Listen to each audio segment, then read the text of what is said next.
Solution add করে দিলাম। দেখো সলিউশনটা কিছুটা ট্রান্সপারেন্ট হয়ে গেল। নিশ্চয়ই কালারটা দেখে বুঝতেই পারছো ট্রান্সপারেন্ট হয়ে গেছে। এবার এর মধ্যে আমি অ্যাড করে দেবো কিছুটা কপার সালফেট সলিউশন।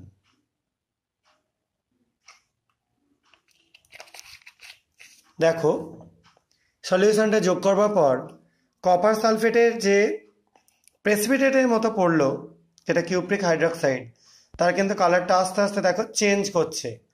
সবাই নিশ্চয়ই ভালো করেই বুঝতে পারছো কালারটা কিন্তু আগের যে ফর্মে ছিল সেই ফর্মে নেই, আস্তে আস্তে চেঞ্জ করছে। এবার আমরা একটু হিট করে নেব।